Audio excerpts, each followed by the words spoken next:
más poderoso, mejor y mayor. Transpórtate en el tiempo, hace unos 2000 años. Ahora estás presente en medio del Imperio Romano. ¿Qué ves? Verías soldados, ejércitos, emperadores, dioses, templos y filósofos. También, por supuesto, gente, mucha gente. La vida gira en torno a los dioses, no porque la gente buscara principios morales, sino la protección proporcionada por los dioses. En la antigüedad, los principios morales no los proporcionaban los dioses y las religiones, sino los filósofos y los sabios. Los antiguos también buscaban en los dioses provisiones para sustentar la vida, como comida, agua, lluvia y los cultivos necesarios para alimentar a sus familias. Creían que esas necesidades también dependían de la benevolencia de los dioses. También miraban a los dioses en busca de la victoria sobre sus enemigos. Esa es la razón por la que querían que sus dioses fueran más poderosos, mejores y más grandes. Podrías transportarte más lejos en la historia, hace 2000, 4000 o incluso 8000 años. Encontrarás la misma disposición de sociedades. Podrían ser los griegos, los persas, los babilonios, los asirios, los egipcios o los mesopotámicos. Solo por mencionar algunas sociedades del pasado. Siempre giraban en torno a lo mismo. En torno a sus dioses. Las sociedades humanas del pasado tenían el mismo enfoque de la vida, todo dependía fundamentalmente de los dioses, y siempre quisieron que sus dioses fueran más poderosos, mejor y más grande que el resto de dioses adorados por otros pueblos o naciones. ¿Qué pasa hoy en el siglo XXI? Bueno, algunas cosas han cambiado, otras cosas siguen igual. Una cosa que es diferente hoy en día es que la gente busca principios morales en las religiones, sus líderes y sus dioses.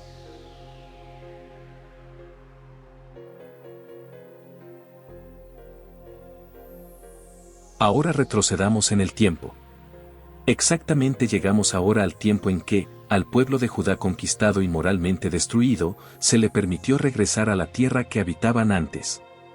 Los líderes de élite, sabios y escribas pusieron a trabajar su mente, sus manos y su instrumento de escritura. Tuvieron que reinventar un Dios que había sido sojuzgado y conquistado por los babilonios.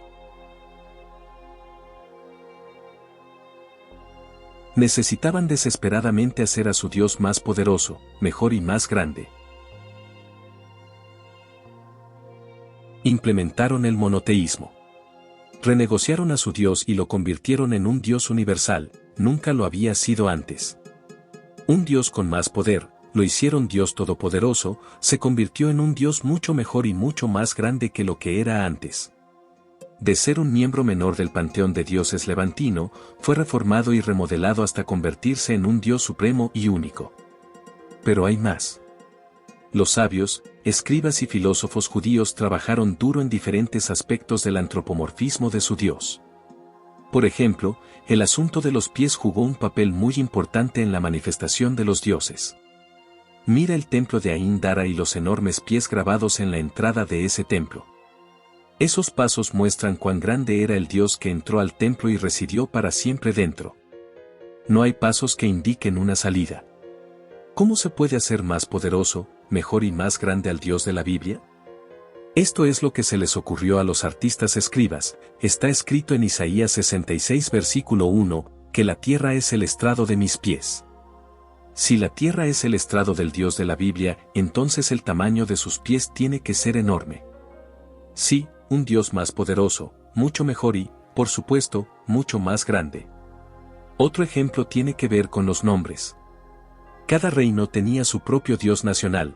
Quemos era el dios de los moabitas, Milcom el dios de los amonitas, Aus el dios de los edomitas y YHWH el dios de Israel. Las personas que adoraban a los dioses de todas las demás naciones no tenían problema para llamar e invocar a sus dioses por su nombre.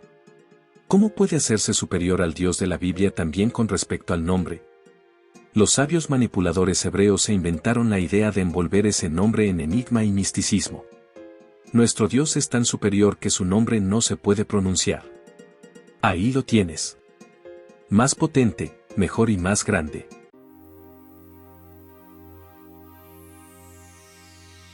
este planteamiento filosófico, artístico y poético bien reestructurado duró alrededor de unos 500 años. Ese periodo llegó a ser conocido como la era judía apocalíptica, la era mesiánica. Ahora llegó el ejército romano. Devastaron el orden judío, destruyeron el templo de Jerusalén y tomaron cautivos, sobrevivientes de la destrucción catastrófica de una sociedad que se suponía recibir la sublime autoridad del llamado reino de Dios sobre todas las naciones del mundo. Esta fue la época en la que se inventó el cristianismo basado en las enseñanzas y la intervención de Jesús. Él no inventó el cristianismo. Fue una progresión posterior de una religión que tuvo que sobrevivir a todos los desafíos presentados por la sociedad romana, la política romana y, en particular, los dioses romanos. Una vez más, la persona de Jesús, después de que fuera asesinado por los romanos, también tuvo que ser renegociada. ¿Por qué? Esto se debe a que Jesús originalmente era simplemente un profeta judío apocalíptico. Intentó con todas sus fuerzas implementar creencias e ideas del movimiento apocalíptico que esculpió su personalidad. Él era la única esperanza para un pueblo que aún esperaba la implementación de la autoridad del reino de Dios. Entonces vino Pablo. Fue el primer negociador de la persona de Jesús. La misión de Pablo era llevar la esperanza mesiánica del pueblo judío a las naciones no judías. Trabajó muy duro en eso. Pablo fue otro profeta apocalíptico que actuó en total armonía con las negociaciones que hicieron del Dios judío un Dios universal. Sí, un Dios que fue rediseñado y reinventado como el Dios de todos los humanos. Pero había más. Esta nueva religión ahora se centraba en torno a un recién llegado, un Mesías como figura central para la salvación de la humanidad. Un nuevo Dios. Una nueva entidad divina.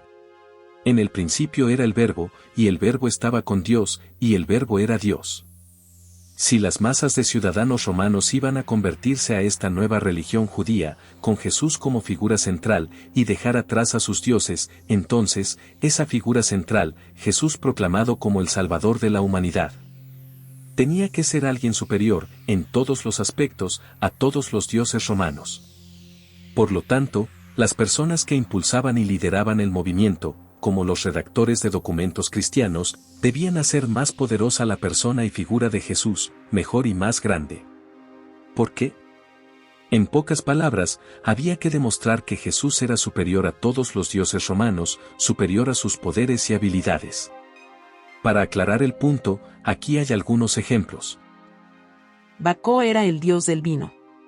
En consecuencia, Jesús tuvo que mostrar poderes superiores sobre el vino. Juan 2, 9 y 11.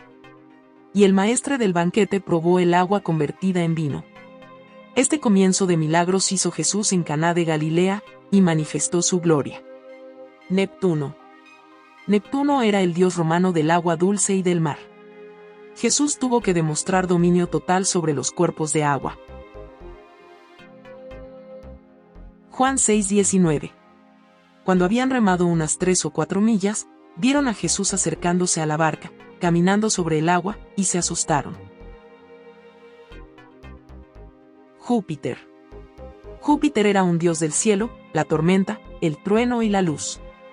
Uno de sus epítetos más antiguos es Lucetius, que significa portador de luz. Un epíteto es una palabra o frase que describe a una persona o cosa. Jesús tuvo que traer una luz muy superior a la del dios romano.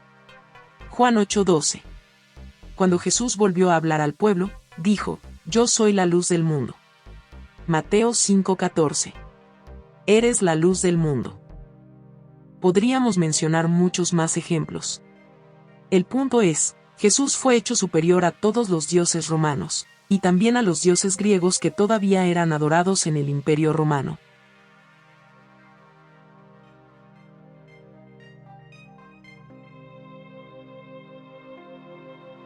Conclusión. La filosofía de más poderoso, mejor y grande continúa dominando el panorama religioso de las iglesias y organizaciones actuales. Sus líderes siempre están buscando poder y dinero.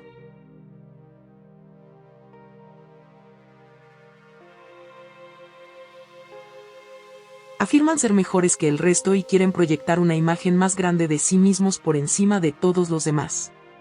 Pero la realidad es que solo pueden ofrecer un espejismo en el desierto alegórico de las mentiras y engaños religiosos. ¿Continúas estando entrampado y esclavizado a los dictadores religiosos? O más bien, ¿te has liberado de los dogmas y de las falsedades de todas las religiones?